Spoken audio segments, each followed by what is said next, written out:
भाजपा में शामिल होने वाले नेताओं में बाजी मार गए अशोक तंवर। कुलदीप बिश्नोई वीरेंद्र सिंह से ज्यादा मिली तरजीह। सिरसा अंबाला लोकसभा सीट में मनचाही टिकट के दावेदार बने तंवर। हिसार लोकसभा सीट पर कुलदीप बिश्नोई की टिकट पर संकट, वीरेंद्र सिंह भी पशोपेश में।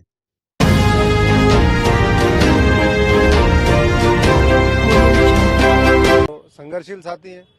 2019 में फिर मेरे को फिर कहा गया कि आप चुनाव लड़ो, तो मैं चुनाव का वो नहीं हूँ कि बस चुनाव ही लड़ना है।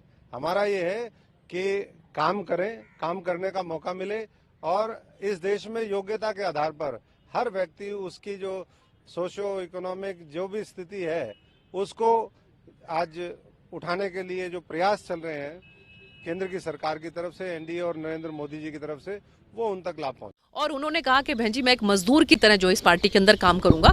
मैंने उनसे पूछा था कि क्या भाई साहब कोई किसी तरह की आपने कोई जो है कंडीशन से आप आ रहे हैं? कहते बहन जी मैं बिल्कुल किसी कंडीशन से नहीं आ रहा हूं, मैं भारतीय जनता पार्टी के कार्यकर्ता की तरह जो है वो काम करूंगा। ये माना जाता है कि किसी भी राजनीतिक पार्टी का कद्दावर नेता भारतीय जनता पार्टी में शामिल होने के बाद साधारण कार्यकर्ता का ही रूप ले लेता है।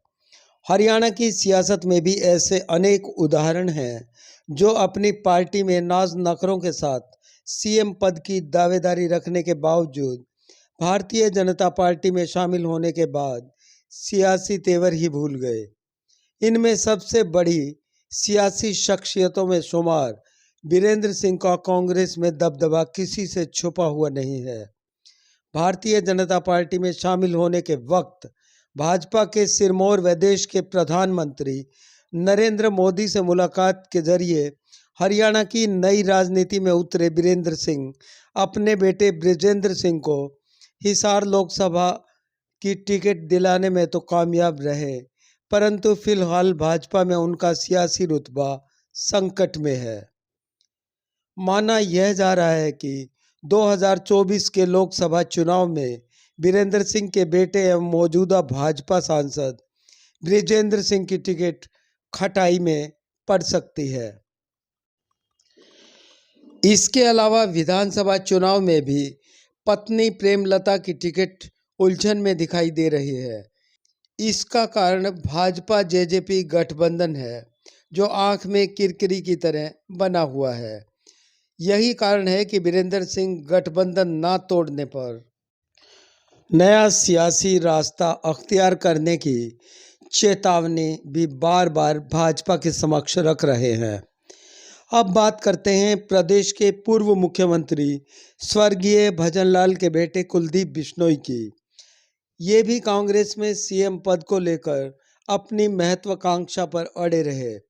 कांग्रेस में इनका कद भी नाज नखरों के साथ अच्छा खासा रहा, परंतु भारतीय जनता पार्टी में शामिल होने के बाद आदमपुर उपचुनाव में भाजपा उम्मीदवार के तौर पर अपने बेटे भव्य बिश्नोई को उतार दिया, परंतु फिलहाल 2024 के लोकसभा चुनाव में हिसार लोकसभा सीट पर खुद कुलदीप बिश्नोई की टिकट संशय में है। राजस्थान विधानसभा चुनाव में जी तोड़ मेहनत करने वाले कुलदीप बिश्नोई की स्थिति भी भाजपा में साधारण कार्यकर्ता जैसी ही बनी हुई है। यही कारण है कि हरियाणा भाजपा के युवा इकाई अध्यक्ष के मुख्यमंत्री मनोहर लाल की पेशकश भव्य बिश्नोई ने ठुकरा दी।